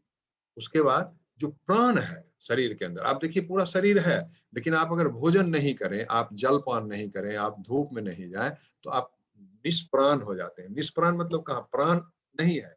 प्राण कहाँ से आता है? प्राण आता है भोजन से, प्राण आता है जल से, प्राण आता है वायु से, प्राण आता है सूर्य की रोशनी से भी। ठीक है। लेकिन मूलतः अन्न से, जल से और वायु से। तो अन्न के बिना तो थोड़ा दिन रह सकते हैं, अन्न बंद कर दिया जाए। पानी के बिना थोड़ा और देर रह सकते हैं, लेकिन वायु के बिना बहुत कम देर रह सकते हैं। ठीक है। इसलिए वो जो प्राणों का संचार, अंदर अंदर जो करंट बहता है, वो क्या है? प्राण है। उसके बाद है मनोमय कोश। मनोमय कोश जो कि सूक्ष्म शरीर है, जो विषयों को पकड़ता है। विषय का मतलब जो रूप है बाहर से, तो आंख तो सिर्फ रूप को देखता है, आंख सिर्फ उसको कैप्चर करता है, आंख सिर्फ कैमरा है। आंख को ये नहीं समझ में आता है जो अच्छा है। कि आंख कभी ऐसा हुआ है जो कोई सुंदर चीज है तो आंख को बहुत अच्छा लग रहा है, और कोई बहुत ऐसा दृश्य देखा तो आंख में पीड़ा होने लगी? नहीं, ऐसा नहीं होता है। आंख से जो मन लगा हुआ है, तो मन को समझ में आता है, मन उसको पकड़ता है। मन को भी समझ में नहीं आता है, मन को खाली लगता है जहाँ कुछ रूप आया है। जब मन आंख से लगा रहेगा, क्योंकि हर इंद्रिय का अपना अपना प्रकोष्ठ है। मन का एक प्रकोष्ठ आंख से लगा है, मन का एक भाग कान से लगा है, एक जीभ से लगा है, एक त्वचा से लगा है, एक नाक से लगा है। ठीक है ना। तो गंध जाएगा नाक से तो उसको पकड़ेगा, वो पकड़ के बुद्धि को ले जाता है। ये हो गया अन्नमय कोश, प्राणमय कोश, फिर मनोमय कोश। मनोमय कोश के बाद हो गया ये विज्ञानमय कोश। विज्ञानमय कोश जहां उसको डिस्क्रिमिनेट करता है, जो विषय आया, जो ज्ञानेंद्रियों ने कैप्चर किया बाहर से, वो मन जो है उसको पकड़ता है इंद्रिय से, मन ले जाता है बुद्धि के पास। अब बुद्धि अपने अनुभव के आधार पर, अपने ज्ञान के आधार पर विश्लेषण कर, वो ये तो बहुत सुंदर रूप है, या ये खराब रूप है। ठीक है। ये सुंदर गंध है, ये दुर्गंध है। मन को भी उससे फर्क नहीं पड़ता है। ठीक है। तब जब बुद्धि ऐसा बोलती है, तब शरीर में प्रतिक्रिया होती है। अच्छा रूप है तो शरीर पर एक अच्छी सी संवेदना महसूस होगी। उसी को बोलते हैं अहंकार। ठीक है। तो इसलिए वो अहंकार का कोई अस्तित्व नहीं है। जो आत्मा है, वही आत्मा जब अपने अविनाशी स्वरूप को नहीं जानता है, नहीं समझता है, और बाहर के विषयों से संलिप्त रहता है, तो उसको बोलते हैं ईगो, अहंकार।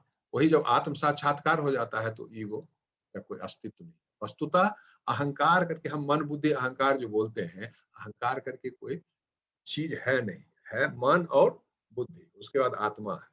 लेकिन आत्मा पर चूंकि अज्ञान का आवरण रहता है, आत्मा को अपनी शाश्वतता का ज्ञान नहीं रहता है जब तक, तो हम लोग भौतिक चीजों से संलिप्त रहते हैं और उसी को भोगते हैं। अच्छा रूप मिला, अच्छा स्वाद मिला, अच्छा गंध मिला, अच्छा स्पर्श मिला तो खुश होते हैं, अच्छा नहीं मिला तो दुखी होते हैं। आत्मा जो है वो स्वयं सच्चिदानंद है, इसलिए आत्मा को खुशी दुखी नहीं होता है अगर वो आत्मस्थ है, अपने स्वरूप में स्थित है। लेकिन हम अपने स्वरूप में स्थित नहीं रहते हैं, बाह्य प्रकृति से संलग्न रहते हैं। ठीक है, तो उसके उसको अहंकार बोलते हैं, क्योंकि प्रतिक्रिया करता है, सुखी और दुखी होता है। और ये आत्मा हो गया जो आनंदमय कोश, ये विज्ञानमय कोश हुआ, जहां डिस्क्रिमिनेशन होता है, अच्छा है बुरा है, और जो बंधन क्रिएट करता है, बुद्धि ही बंधन क्रिएट करता है, मन नहीं करता है बंधन। बुद्धि ही बोलता है अच्छा है तो और चाहिए और चाहिए और चाहिए, और बुरा है तो ये नहीं चाहिए नहीं चाहिए।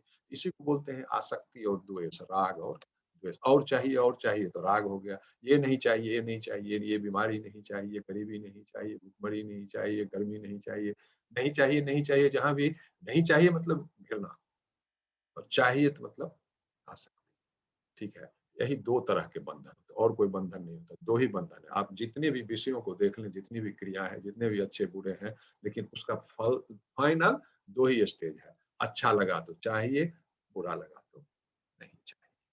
तो इसीलिए इसको बोलते हैं विज्ञानमय कोश, जहां डिस्क्रिमिनेशन होता है और जहां बंधन क्रिएट होता है। लेकिन जब वो समझ में आ जाता है, धीरे धीरे बुद्धि जब परिष्कृत होती है और बुद्धि जब विवेक में परिवर्तित हो जाती है, नॉलेज जब विजडम में अवस्थित हो जाता है, तब हमको समझ में आता है, अरे ये तो सब बुद्धि का खेल है। अब जैसे मान लीजिए आपको किसी ने गाली दी, ठीक है, तो गाली कान से सुनेंगे शब्द को, फिर मन उसको पकड़ेगा, मन उसको कहाँ ले जाएगा, बुद्धि के पास। बुद्धि बोलेगा अरे ये तो गाली है, ये तो तुम्हारी माँ को गाली दिया, बहन को गाली दिया, बाप को गाली। तब अहंकार में हमको गाली दिया, अरे फिर वो प्रतिक्रिया करेगा, फिर बदले में वो भी गाली देगा या झगड़ा करेगा। ठीक है, लेकिन वही आदमी अगर आपको इटालियन में गाली दे, हाँ, आपको और किसी भाषा में पश्तू में गाली दे, जो भाषा आपको नहीं आती है, तो कोई असर नहीं पड़ेगा। शब्द आएगा, कान में जाएगा, मन पकड़ेगा, बुद्धि को पता ही नहीं है, ज्ञान ही नहीं है उस गाली का, तो कोई प्रतिक्रिया नहीं हो। ठीक है, तो इसका मतलब गाली से दुख नहीं होता है। अगर गाली से दुख होता तो इटालियन में गाली देता तो भी दुख होता ना, नहीं होता है। वो बुद्धि जो है वो सारा प्रपंच क्रिएट करता है। इसीलिए जब बुद्धि को ये समझ में आने लगता है, ये सुख दुख कुछ नहीं है, सब बुद्धि का प्रपंच है, बुद्धि जब उस स्तर पर जाता है तो उसको बोलते हैं विवेक। विवेकी हो गया, हमने वो अब डिस्क्रिमिनेट कर सकता है ठीक से, हंस की तरह, जो क्या दूध है क्या पानी है। इसलिए परमहंस जो है सबसे ऊपर की अवस्था है। जो परमहंस है वो समझते हैं क्या सुख का कारण है और क्या दुख का कारण है, तो कभी दुखी नहीं होते, ना सुखी होते हैं ना दुखी होते। ठीक है, तब जब हम बंधन मुक्त हो जाते हैं आत्मा के लेवल पर, तो आनंदमय कोश। ऐसे आत्मा जो है, जब अहंकार बोलते हैं, आत्मा ही है, स्यूडो ईगो बोलते हैं साइकोलॉजी में उसको। तो अ, वो जो है दुख का, सुख और दुख भोगता है। लेकिन जब आत्मा को स्वरूप में स्थित हो जाता है, फिर वो सच्चित आनंद स्वरूप होता है, फिर उसको बाहरी सुख और दुख से कोई फर्क नहीं पड़ता है। ठीक है, तो इस तरह से इसका विभाजन किया गया है। इसके फिर बहुत सूक्ष्म विश्लेषण है, जो कैसे कैसे होता है, उसकी चर्चा कभी बाद में करेंगे सही ये पर। अब ये एक देखते होंगे ना, वो हमारा इस्कॉन का जो गीता के कवर पेज में ये फोटो रहता है कभी कभी, इस्कॉन बहुत जगह, ये भगवान ने बताया। जो ये रथ है, तो रथ जो है वो शरीर है, घोड़े जो हैं ज्ञानेंद्रियां हैं। देखते 5 गो घोड़े लगे हुए हैं, एक एक ज्ञानेंद्रिय है, आंख है, कान है, नाक है, जीभ है, त्वचा है। और ये लगाम जो है वो मन है, और जो लगाम पकड़े हुए है वो बुद्धि है, और जो बैठा है आत्मा वो रथी है। ठीक है, तो रथ हो गया हमारा शरीर, ये घोड़े हो गए ज्ञानेंद्रियां, मन हो गया लगाम, बुद्धि हो गया सारथी, और आत्मा हो गया रथी।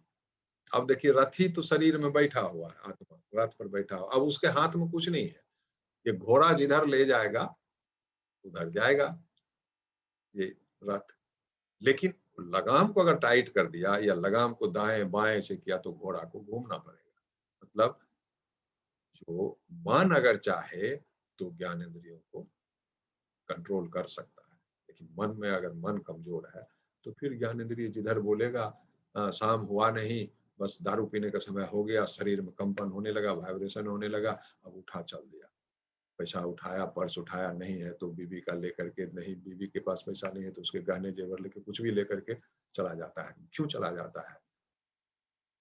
वो ज्ञानेंद्रियों के बस में, वो मन भी उसको नहीं कंट्रोल। और मन को कौन कंट्रोल? लगाम किसके हाथ में? बुद्धि के हाथ में। तो बुद्धि ही जब देखेगा यार ये क्या है, ये इसमें कुछ नहीं है, ये फिर थोड़ा देर का क्षणिक है, फिर दूसरे दिन वही हाल है, और उसके बाद जब नशा टूट जाता है तो और खराब लगता है, जितना दुख है उससे ज्यादा दुख होता है। इस तरह से अगर बुद्धि को समझ में आती है तो कंट्रोल करता है, लगाम खींचता है, नहीं तो बुद्धि भी कंट्रोल नहीं कर पाता है। और आत्मा का तो कुछ है ही नहीं, आत्मा तो एकदम जो है बैठा है रथ में, वो बुद्धि जिधर ले जाएगा उधर जाएगा। इसलिए आप देखते हैं जो महाभारत में क्या किया अर्जुन ने बोला हम भगवान कृष्ण आपकी सेना वेना हमको नहीं चाहिए, हमको आप चाहिए। और उनको क्या किया? सारथी बना दिया, मैंने बुद्धि की जगह पर बैठा दिया, मैंने बुद्धि को हटा करके विवेक को बैठा दिया और विवेक के हाथ में दे दिया लगाम। अब जो है पराजय की कोई संभावना ही नहीं है। जहां विवेक बैठ गया तो वो तो मन को कंट्रोल करेगा, मन ज्ञानेंद्रिय को कंट्रोल करेगा, फिर रथ जो है कभी गलत जगह पर जाएगा ही नहीं। तो ये एग्जाम्पल बहुत अच्छा एग्जाम्पल है समझने के लिए, जो हमारा शरीर, हमारी ज्ञानेंद्रियां कैसे कर्म करते हैं, प्रकृति के 5 विषय, 5 विषयों के 5 गुण, रूप रस गंध स्पर्श आदि कैसे ज्ञानेंद्रियां ग्रहण करती हैं, कैसे मन पकड़ता है, कैसे बुद्धि विश्लेषण करती है, और उससे सुख और दुख होता है और प्रतिक्रिया होती है। ठीक है, तो ये एक अच्छा प्रिस्क्रिप्शन है, ये दिखा रहे हैं जो प्रभुपाद के शिष्य। अतः कर्म फल में आसक्त हुए बिना मनुष्य को अपना कर्तव्य समझकर निरंतर कर्म करते रहना चाहिए, क्योंकि अनासक्त होकर कर्म करने से परम ब्रह्म की प्राप्ति होती है। तो अनासक्त मतलब अपना नियत कर्म करते रहना चाहिए। ये एक जो पहले अध्याय में प्रश्न था, यत यतत आचरति श्रेष्ठ तत्तद् देवेतरो जना स यत् प्रमाणम कुरुते लोकः तत् अनुवर्तते। महापुरुष जो जो आचरण करता है सामान्य व्यक्ति उसी का अनुसरण करते हैं। वह अपने अनुसरणीय कार्यों से जो आदर्श प्रस्तुत करता है वह संपूर्ण विश्व उसका अनुसरण करता है। अब देखिए पक्षी देखते हैं, एक बड़ा पक्षी जो है वो जिधर जिधर जाएगा वो छोटे वाले सब पीछे लग जाएंगे, और जाकर के पानी में चला जाएगा तो सब उसके पीछे पानी में जाएंगे। आगे गड्ढा में अगर गिर गया वो तो सब उसके पीछे, कोई रास्ता बदलेगा नहीं। तो वही बोलते हैं जो श्रेष्ठ जन जो आचरण करते हैं तो उसी का अनुसरण लोग करते हैं। इसलिए अर्जुन तुम जैसा आचरण करोगे तुम्हारी संतति वैसा ही आचरण करेगी। ठीक है, तो वो जो पहले अध्याय में बोला था ना, जो संतान उनको संस्कार नहीं रहेगा, सारे लोग मारे जाएंगे, स्त्रियां उल्टा हो जाएंगी, वर्ण संकर पैदा होंगे, तो उन सब का दूसरे अध्याय में भी थोड़ा सा बताया था, यहाँ उन्होंने स्पष्ट किया। ठीक है, ये जो हमने कल 3 गुणों की बात की थी, माया जो बोलते हैं, माया क्या है? माया ही है, ये 3 जो है देवियां हैं, एक सतोगुण, एक रजोगुण, एक तमोगुण। ये तीनों बल है, बांधते हैं, इनमें ताकत है, शक्ति है। तो जो हम, और ये कहाँ से आती है? ये माया कहाँ काम करती है? तो ही 5 गुण, रूप रस गंध स्पर्श शब्द ज्ञानेंद्रिय। ठीक है, और वो जो उस विषयों में जो आकर्षण है, रूप में जो आकर्षण की शक्ति है, या खराब रूप में जो विकर्षण की शक्ति है, अच्छे गंध में, अच्छे स्वाद में, अच्छे शब्द में, हाँ आकर्षण है। कोई प्रशंसा करता है हमारी तो प्रसन्न होते हैं, कोई हमारी आलोचना करता है तो दुखी होते हैं। ठीक है, ये जो कल हमने बताया ना भोक्तापन, तमोगुण में जो है उसको सिर्फ भोग चाहिए, अपने पांचों ज्ञानेंद्रियों को संतुष्ट करने से बस वो मस्त रहेगा। लेकिन जो रजोगुण में आ गया उसमें कर्तृत्व का भाव आ गया, उसको धन भी, वो पांचों भोग तो चाहिए ही, उसको धन भी बहुत चाहिए, धनवान होना चाहिए, उसको पद भी चाहिए, उसको यश भी चाहिए, उसके पीछे पागल रहता है, तो उसको बोलते हैं रजोगुण। और सतोगुणी जो ज्ञान के पीछे रहता है, तो सतोगुणी इज गुड, हमको सतोगुण में जाना है, लेकिन सतोगुण में भी जब तक अहंकार रहता है तो वो बंधनकारी ही होता है। इसलिए जब हम शुद्ध सत्व में, शुद्ध सत्व मतलब जहां रजोगुण और तमोगुण जरा भी नहीं रहे, तो इस भौतिक जीवन में शुद्ध सत्व में अवस्थित होना बहुत ही मुश्किल है, क्योंकि वो थोड़ा सा तमोगुण और रजोगुण तो रहता ही है, जब तक शरीर रहेगा तो थोड़ा थोड़ा रह जाता है, इसलिए बोलते हैं शुद्ध सत्व में बहुत मुश्किल होता है अवस्थित होना। लेकिन हाँ, हम अपने कर्मों के हिसाब से अगले जन्म में हम पूरे शुद्ध सत्व में, ऐसा शरीर मिलेगा जहाँ हम पूरे सतोगुणी हो सकते हैं। तो ये बोलते हैं जीवात्मा अहंकार के प्रभाव से मोहग्रस्त होकर अपने आप को समस्त कर्मों का कर्ता मान बैठता है। तो कर्ता मतलब हम कुछ नहीं करते हैं, आत्मा कुछ नहीं करती है। वही देखा ना, आत्मा चुपचाप बैठा है रथ पर, तो जो करता है सब बुद्धि के लेवल से ही फैसला हो जाता है। हाँ, और बुद्धि कमजोर है तो मन को कंट्रोल, लगाम को नहीं कंट्रोल करेगा, लगाम कमजोर है तो घोड़ा नहीं कंट्रोल होगा। हाँ, घोड़ा नहीं कंट्रोल हुआ तो घोड़ा जिधर मन हो जाएगा, तो शरीर उधर जाएगा, गड्ढा में चला गया तो गिर गया, फिर शरीर टूट छत बिछत हो गया, फिर आत्मा को तकलीफ हुई, चोट लगा शरीर में। तो अहंकार, शुद्ध आत्मा को कोई तकलीफ नहीं होती है, लेकिन शुद्ध आत्मा चूंकि अज्ञान में है, उसको ये पता नहीं है जो हम अविनाशी हैं, सच्चिदानंद स्वरूप हैं, परमात्मा के अंश हैं, भगवान के अंश हैं। ये दिखाया गया कैसे। अर्जुन ने कहा, हे वृषनिवंशी, मनुष्य ना चाहते हुए भी पाप कर्मों के लिए प्रेरित क्यों होता है? ऐसा लगता है कि उसे बलपूर्वक उसमें लगाया जा रहा है। तब वो बता रहे हैं जो क्या क्या जो है मनुष्य ज्ञान के स्तर पर, जैसे अभी हम लोग सब सुन रहे हैं, तो अभी इतना बहुत चीज समझ में आ जाएगा, हाँ ऐसा है, लेकिन फिर भूल जाते हैं, और फिर जैसे ही अपॉर्चुनिटी मिलती है तो पाप कर्मों में विरत ये है, व्यस्त हो जाते हैं, विरत नहीं हो पाते हैं। ठीक है, तो यहाँ देखिए जैसे बताया ईर्ष्या, ये सबसे बड़ा एक दुख का कारण है, ईर्ष्या। अब देखिए, अब हमारे पास अगर टीवी नहीं है तो कोई बोलेगा माँ बाप को, एक टीवी आ गया, ठीक है, ब्लैक एंड व्हाइट टीवी आ गया। फिर अब जब कलर टीवी आ गया मार्केट में, तो अब ब्लैक एंड जो है व्हाइट टीवी अच्छा नहीं लगेगा, फिर कलर टीवी ले आए, फिर पड़ोसी के पास एक 46 इंची का आ गया, 52 इंची का आ गया, तो अब आपको वो अच्छा नहीं लगेगा। फिर एलसीडी आ गया, फिर एलईडी आ गया, स्मार्ट टीवी आ गया। तो जो टीवी एक दिन आनंद का कारण था, लेकिन जैसे ही उससे थोड़ा सा कुछ बड़ा आया, तो अब वो काटने लगा, अब वो आनंद का कारण नहीं रहेगा, वो दुख का कारण हो गया। ठीक है ना? वैसे ही गाड़ी देखिए, घर देखिए, जो भी है, पहले 2 रूम के फ्लैट में भी कुछ रहते थे, फिर 3 फ्लैट वाला हुआ, फिर विला हुआ, फिर डुप्लेक्स हुआ, ऐसे ऐसे। तो वो जो पीछे जो आनंद देता था जो घर, लेकिन अब वो छोटा लगने लगा। तो ये सब जो है, ये चीज समझ में चूंकि नहीं आता है, इसी को बोलते हैं एनवी। जो बगल वाले को देखा बस दुखी हो गए। हमारे पास क्या नहीं है, 90% अगर आप अवलोकन करें, आप देखेंगे 90% लोग दुखी इसलिए हैं, इसलिए नहीं है जो उनको उनकी कोई कमी है, नहीं, दुखी इसलिए है कि उनके बगल वाले को उनसे ज्यादा है कि नहीं? तो एक तो ये महत्वपूर्ण कारण है दुखी का। फिर इग्नोरेंस, इग्नोरेंस मतलब अविद्या, अज्ञान, क्योंकि हम लोग ये चीज को समझ नहीं पाते हैं, इन प्रपंचों को, जो कैसे विषय है, कैसे ज्ञानेंद्रियों से टकराता है, ज्ञानेंद्रिया मन के पास जाता है, बुद्धि जाता है, बुद्धि बोलती है अच्छा है तो प्रत्येक अच्छा लगता है शरीर पर, बुद्धि बोलती है खराब है तो बुरा लगता है, फिर उससे हम बंधते हैं, अच्छा लगता है तो और चाहिए, बुरा लगता है तो इससे ये कभी भी नहीं चाहिए। हाँ, ये है गया लस्ट, ये ग्रीड, लालच, लस्ट हो गया काम वासना, ठीक है, ये प्रेस्टीज, अहंकार, एंगर, क्रोध, ये फॉल्स प्रेस्टीज बोल रहे हैं, प्राइड, ठीक है, उसके बाद अटैचमेंट, आसक्ति, ठीक है, ये सब कारण है हमारे दुख के। लेकिन फिर जब स्पिरिचुअल मास्टर मिलता है, गुरु मिलता है, जो इन चीजों को समझाता है, ठीक है, फिर तब हम ऊपर की तरफ चलते हैं। फिर जो है वेदों का, भागवतम, गीता आदि जो धर्म ग्रंथ हैं जिनमें ये सारी चीजें बताई गई है, उसका अध्ययन करते हैं। ऑस्टेरिटी, फिर जो है ऑस्टेरिटी मतलब त्याग करते हैं, सिंपल लाइफ जीने का कोशिश करते हैं। ठीक है।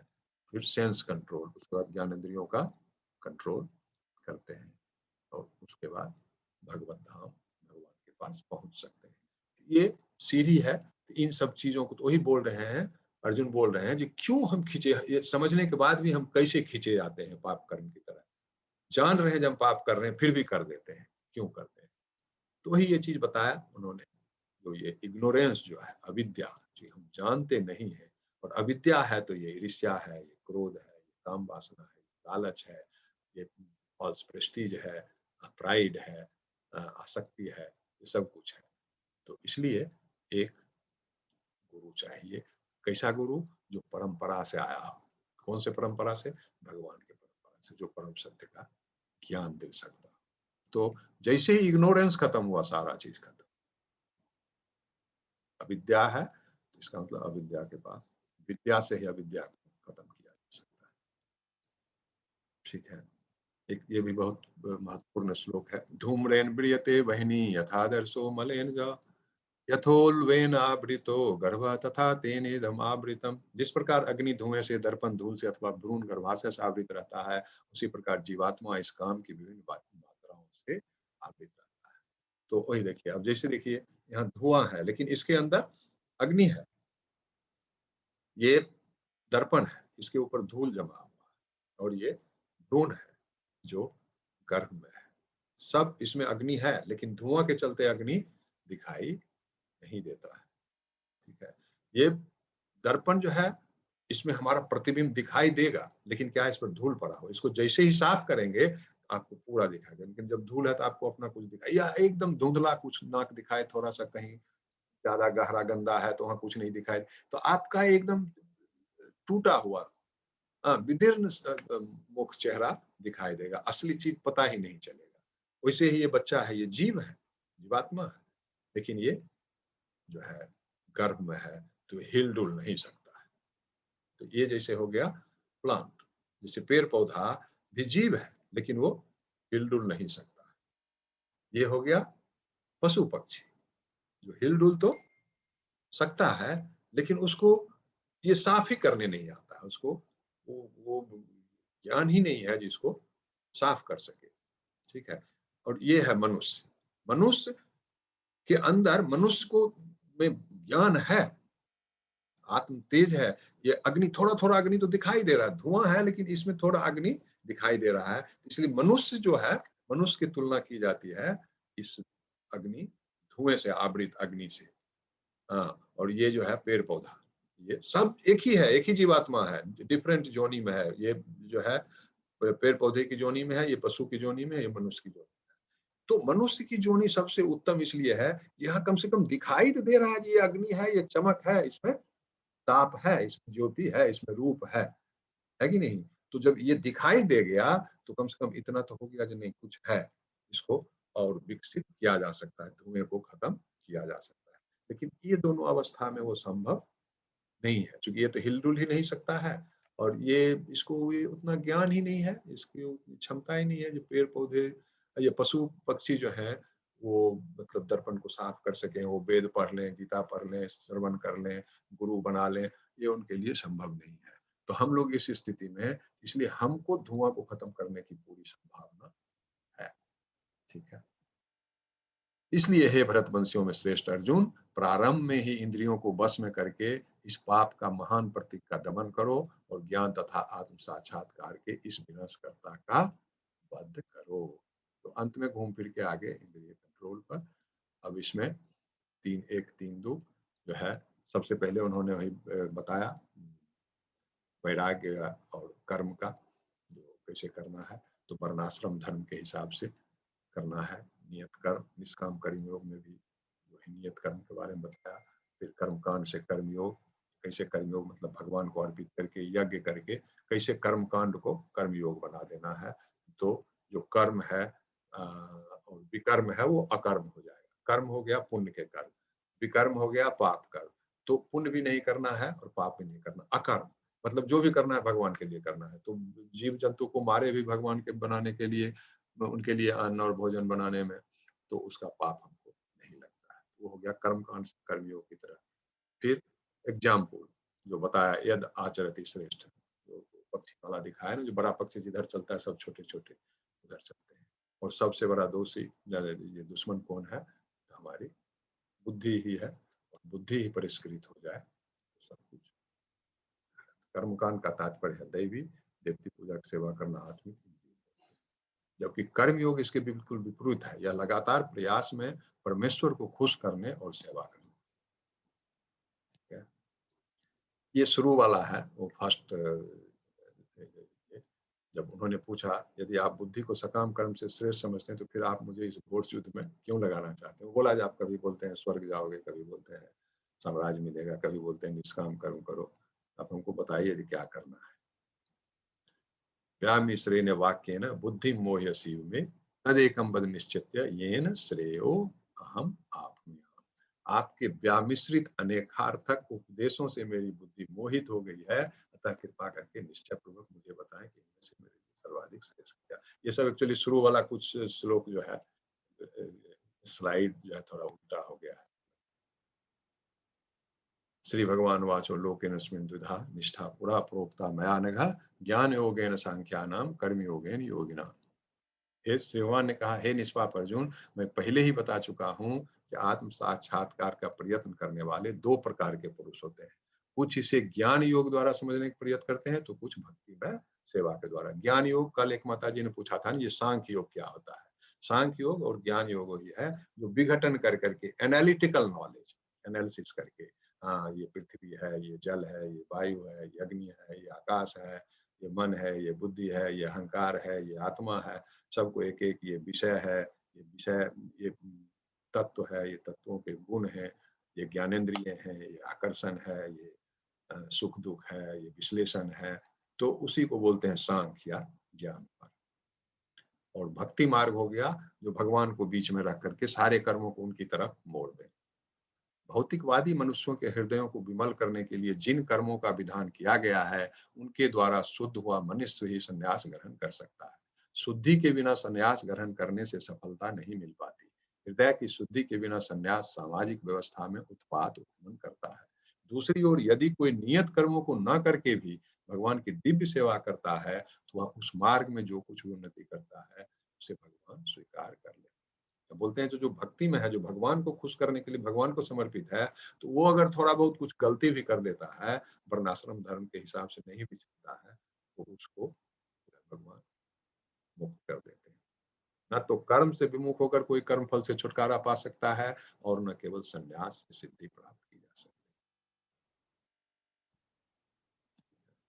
अल्पज्ञानी मनुष्य वेदों के उन अलंकारिक शब्दों के प्रति अत्यधिक आसक्त रहते हैं जो स्वर्ग की प्राप्ति, अच्छे जन्म, शक्ति इत्यादि के लिए विविध सकाम कर्म करने की स्तुति करते हैं। ये दूसरा अध्याय का। इंद्रियां, मन तथा बुद्धि इस काम के निवास स्थान है। इसके द्वारा यह काम जीवात्मा के वास्तविक ज्ञान को ढककर उसे मोहित कर लेता है। इंद्रियां, मन तथा बुद्धि इस काम के निवास स्थान। तो वो देखा हमने, जो लैडर देखा ना, तो वो लैडर में हमने सारे चीज देखा, जो इंद्रियों का क्या काम है, मन क्या करता है, बुद्धि क्या करता है, और सब मिल करके कैसे लस्ट उत्पन्न करता है।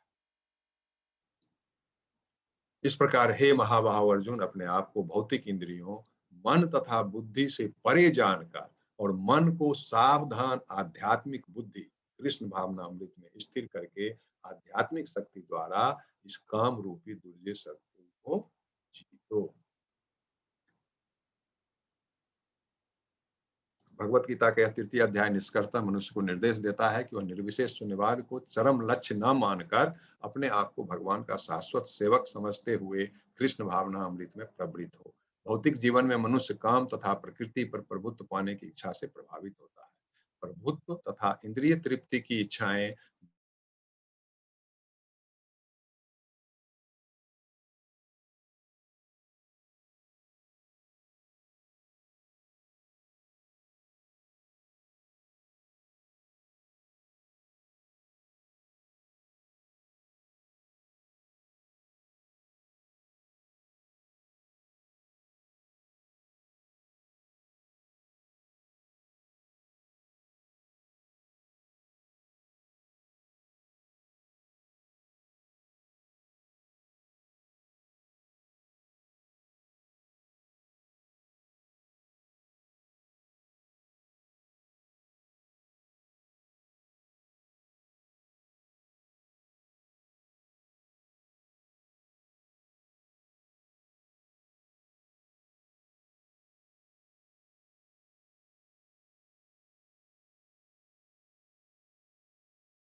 हरे कृष्णा, ये सुनाई दे रहा है?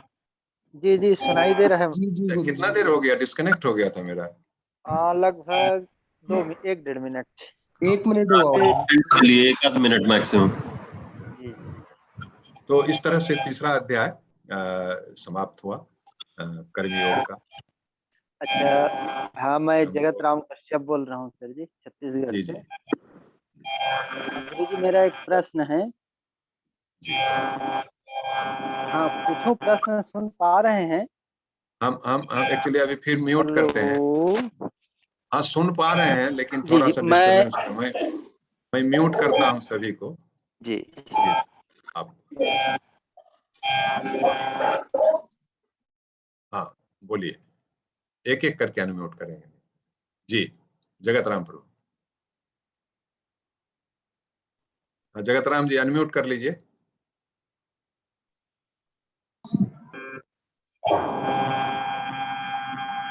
हाँ हाँ हाँ हाँ गुरु जी। जी राधे जी। राधे। आत्मा कुछ करता नहीं, फिर भी आत्मा जो है कर्म फल से बार बार जन्म क्यों लेता है? आत्मा जन्म लेता है, आत्मा निश्चय नहीं करता है। एक्चुअली आत्मा देखिए ना, आत्मा तो कुछ नहीं करता है, रथ में बैठा हुआ जो करता है मन और बुद्धि करता है।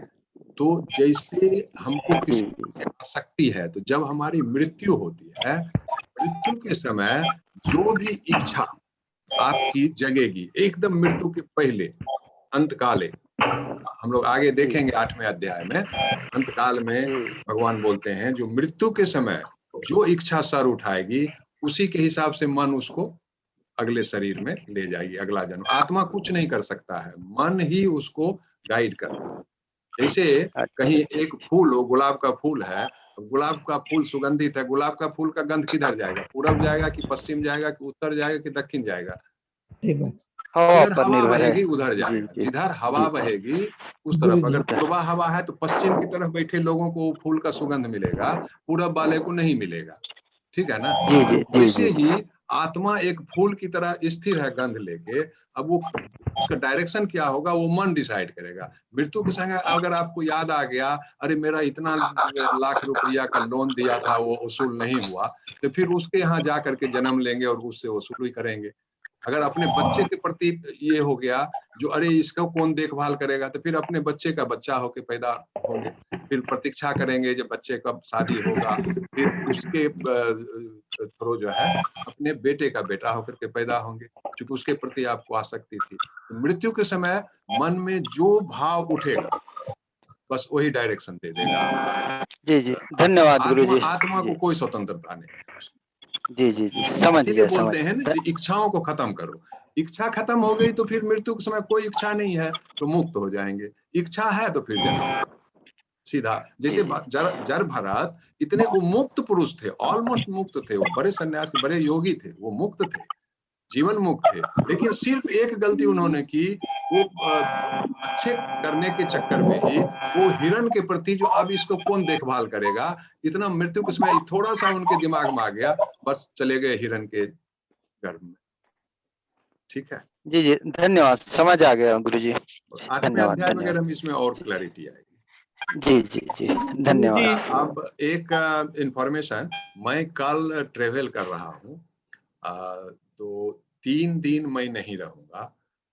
मैं देखता हूँ, हो सकता है जो टेम्पल प्रेसिडेंट हैं नाम निष्ठा प्रभु, वो कंटिन्यू करेंगे, शायद वो मैसेज मिलेगा व्हाट्सएप में। तो मैं फिर 10, 11, 12, 13 को आपकी सेवा में हाजिर होऊंगा। ठीक है? क्योंकि मैं अभी तो मैं मिडिल ईस्ट में हूँ, मैं इंडिया ही आ रहा हूँ, लेकिन इंडिया में भी आऊँगा तो अब मैं 1 साल के बाद आ रहा हूँ, और वहाँ इंटरनेट वगैरह नहीं है, कुछ नहीं है घर में, और अभी जाऊँगा तो 7 डेज क्वारंटाइन कर देगा। तो इंटरनेट वगैरह की व्यवस्था देखते हैं कैसे कर पाएंगे, नहीं तो फोन से कनेक्ट करके करेंगे हॉटस्पॉट पर, लेकिन वो फोन से पता नहीं कितना अच्छा आएगा जूम, आई डोंट नो। तो अभी हो सकता है अगर आप लोग बोलेंगे तो वो नाम निष्ठा प्रभु 3 दिन करेंगे, क्योंकि वो भी दिन में 3-4 क्लास लेते हैं, तो पता नहीं कि कितना, लेकिन उन्होंने बोला था जो देखेंगे। नहीं तो हम लोग 13 तारीख को मिलेंगे, ठीक है। तो मैं तो निश्चित रूप से 10, 11, 12, 13 को फिर मिलूंगा। और कल आपको जो एडमिन है वो महालक्ष्मी जी, अभी आप कहाँ से जी अभी आप कहाँ से बोल रहे हैं प्रभु जी? अभी मैं ओमान में हूँ। अभी आप कहाँ हैं अभी? Oman Muscat.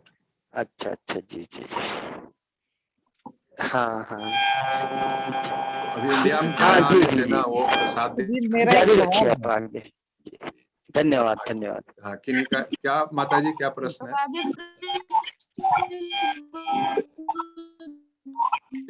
हाँ दीक्षा जी, नहीं सुनाई नहीं दिया। अगर हम पहले हमको म्यूट करने दीजिए। हाँ आप बोलिए अनम्यूट करके। हाँ दीक्षा माता जी अनम्यूट करिए। गुरुजी अभी सवाल ना हो तो हम मीटिंग छोड़ सकते हैं अभी? हाँ हाँ हाँ, अब हो गया, क्लास खत्म हो गया। अब जिनको कुछ प्रश्न है सिर्फ और जा सकते हैं। राधे राधे। गुरुजी राधे कृष्ण। ठीक है, तो एक बार हम लोग प्रार्थना करेंगे। हरे कृष्णा कृष्णा कृष्णा हरे हरे, हरे राम राम राम हरे हरे। हरे कृष्णा जी हरे कृष्णा कृष्ण कृष्ण हरे हरे, हरे राम राम राम हरे हरे। थैंक यू आप लोगों को जुड़ने के लिए। फिर हम लोग मिलते हैं 3 दिन बाद। जय श्री कृष्ण गुरुजी। जय श्री कृष्ण। जय श्री कृष्ण। धन्यवाद। जय श्री कृष्ण गुरु जी, जय श्री कृष्ण।